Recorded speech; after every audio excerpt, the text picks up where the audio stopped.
Shalom, all praises, glory, and honor to Yahweh, Hashem Yeshua, Hashem Kodesh. Double honors unto the apostles and elders of JMS, or the true leaders of Israel today, and salutations to all of the Akim who do this work in truth and sincerity, risking their lives and their freedoms to do so, as well as the scattered Israelites who come looking like the heathen but are not, by way of their forefathers Caesar is like men. The true name of the Most High is Yahweh, and his son's name is Yahushai. And the Lord's holy chosen people are the so-called Negroes, Latinos, and Native Americans, as were the ones who suffer under the curses in the book of Deuteronomy. My name is Akalia, and I'm from the JMS Jamaica Kingston camp, and literally hot off the press. Alright, reported 18 minutes ago, 12 minutes ago, an hour ago, okay? More tensions are increasing over there in the so-called Middle East, okay? Today's drama is Hamas leader Ismail Haniyeh, whatever, killed in Iran, drawing threats of retaliation against Israel, reported by Reuters. All right, so I'm going to jump from Reuters, and I'm going to go to RT. Okay, so they got a few things up.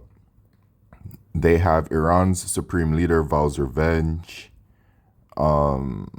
U.S. denies involvement in killing of Hamas leader. Hamas chief assassinated in Iran. Live updates. All right, so let's read a little bit of what's going on. Now, before I actually do, all right, why is this important? Okay, well, at the forefront of everything that is happening is biblical prophecy.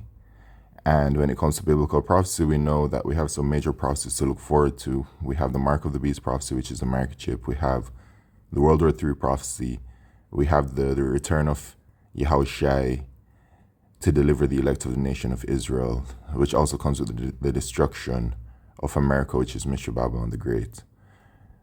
Okay, so the end of World War III, Yahushua returning, America being destroyed, that's all like at one time. Okay. But with the World War III prophecy, it says, behold, the second woe is past, which is World War II, and behold, the third woe cometh quickly. So World War III is coming. World War III is going to happen. And it's going to happen over there in the so-called Middle East. That is the area of contention, okay? It's called the Valley of Jehoshaphat, Yahweh's judgment. All right, that's where the Lord, as it says in the book of Joel, chapter 3, starting at verse 9, going on down, that the Lord is going to gather all the heathen together to judge them, okay? And so the heathen include all of these heathen nations, and Iran especially is a very major player when it comes to this World War III prophecy. In Ezekiel chapter 38, it talks about the Russians, right? Gog and Magog, okay? And it talks about them going to war and also having allies, right? And the first ally that's mentioned is Persia in Ezekiel chapter 38. The Persians today are known as the Iranians, and those Iranians are the biblical Elamites, okay? Bonus, the people in India, the East Indians over there in India, that land, those people are Elamites as well. They're the same nation. They're one of the same, okay? So Iran has a very major role to play in this World War III, being an ally to Russia. And in Ezekiel chapter 38, it talks about Russia being a guard onto its allies.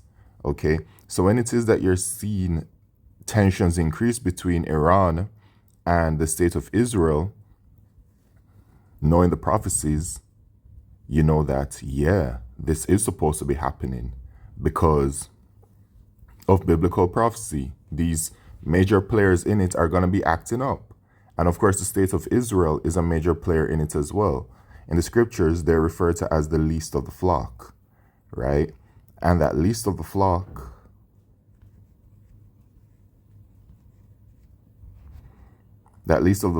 is going to be doing certain things. One of the things that it's going to be doing is that it's going to be making trouble that will cause America to go to war. And we do know the prophecy where Yes, America is destroyed by thermonuclear fire. Yes, America loses World War III. Yes, America's own allies even turn against her and aid in the thermonuclear destruction. Okay, we know all of these things, right? So, the least of the flock, it says, Jeremiah 50 and verse 45, therefore hear ye the counsel of the Lord Yahweh that he had taken against Babylon, referring to America, and his purpose is that he had purpose against the land of the Chaldeans. The Chaldeans being referred to as the Edomites right here, the so-called white man, the rulers of this wicked kingdom today. Surely the least of the flock, the Israelis, the state of Israel, shall draw them out. Surely he shall make their habitation desolate with them. So they're going to be making moves where they're going to irritate the opposition, draw America out to war, and then they're gonna lose over there. Okay, so when you see the state of Israel doing all of these things, the Israelis, you're like, yeah, this is Bible prophecy. They're supposed to be doing this. They're supposed to constantly be increasing tensions between themselves and their opposition, their enemies. Okay, so just based off of these titles right here, U.S. denies involvement in killing of Hamas leader, right? So it says Ismail Haniyeh was assassinated in a missile strike on his residence in Iran on Wednesday. So this is a missile strike. So that's why Iran is accusing the state of Israel and of course the U.S. You see how it goes hand in hand, where when they accuse the state of Israel, the U.S. is drawn into it because the U.S. especially is the state of Israel's most powerful ally. They will go to their defense. All right, so they're always coupled up with them. Okay, but I'm not going to read that. Okay, let's go to this one right here. The Palestinian militant group has accused Israel of killing its political leader and said this grave escalation will not go unanswered. Now, this is so important to biblical prophecy as well, because this is stirring up their spirit. And this is a part of biblical prophecy, that it shall happen. It is written. 2nd Ezra chapter 15, I think it's about what, verse 30? Yes, sir. Okay. Okay, so I'm going to go to the main point. 2nd Ezra 15 and verse 30. Also the Carmanians raging in wrath shall go forth as the wild boars of the wood, and with great power shall they come and join battle with them, and shall waste a portion of the land of the Assyrians. So who are these Carmanians referring to? The Carmanians are the Iranians. They are the biblical Elamites. Actually quite simple to find this information in Google. You just type in Carmanian, and out the gate is already telling you that Carmania is a historical region that approximately corresponds to the current province of Kerman, Iran. Okay, so let's just scroll down and we will find this website, iranicaonline.org, which talks about Carmania. And it says, okay, well, even before that, it says the Carmanians were a warlike people who were said to live and fight like Medes and Persians. Okay, so it says Carmania, region east of Fars province, approximately equivalent to modern Kerman, the Old Persian form. Persians are who? The Iranians. So Old Persian forms rendered as Elamite. They're Elamites. That's their biblical heritage. They are the Elamites. Okay. The Old Persian ethnic name Carmanian is reflected in Elamite, which occurs twice in unpublished tablets, and in Greek, Carmanai, that word on one occasion referred to a Persian clan. Okay, so it's them, man, it's them. Okay, so the precept is saying that they shall go forth like boars of the wood, raging in wrath, and with great power shall they come and join battle with them. Who are they going to join battle with? Okay, they're going to be joining battle with their allies. Okay, and shall waste a portion of the land of the Assyrians. The Assyrians here is referring to those Edomites, man. So they are going to waste a portion of them. Okay, they're going to offer destruction onto the portion of Esau, whichever portion that is, you know. But it says Hamas political chief Ismail Yeah, he's been killed in the Iranian capital. A missile strike. Yo, that's kind of crazy though, if you really think about it. Like they dead ass sent a missile to strike the capital of Iran, Tehran. They shot a missile at Tehran, bruh, to murder this individual. Yo, isn't that like just straight up war? Is that not straight up warlike tactics? Like you sending the missile into the enemy's territory, into the capital of the enemy's territory, a direct strike to a specific location to kill a specific person. Yo, but you know what? I say it like that because of the realization of the situation, because it is quite serious, really. But you can't get too hype over anything, because the mark of the beast prophecy has not come to pass as yet. So that means that the World War III prophecy can't come to pass. The destruction can't come to pass. All right. But here it is in Matthew 24 and verse 6, and ye shall hear of wars and rumors of wars.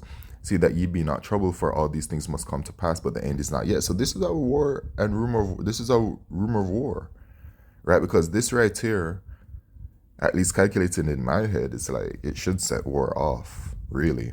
If everybody wants to stand on what they've been saying, all right, instead of just talking, okay? But, you know. So, senior Hamas official Sami Ubu accused Israel of the assassination and called it a grave escalation in a comment to Reuters. Israel has yet to comment on the killing. It comes less than a day after Israel attacked the Lebanese capital, Beirut, in what its forces said was a targeted strike on Hezbollah commander Fuad Shukr. All right, so the Israelis, they just going buck wild out there. They just getting to do whatever they want to do. It don't matter what they do. Okay, they're never held responsible for what they do, which goes to show you who's in charge. The Edomites, so-called white people, especially those of that least of the flock. But here we go of the updates over time, throughout the hours.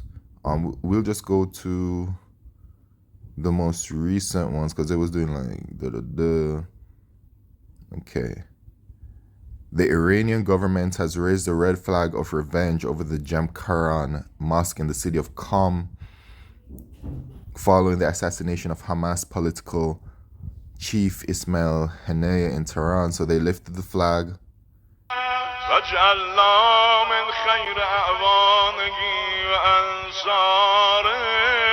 I mean, they've lifted that red flag before, I believe, back in 2020, when they assassinated that other Iranian general.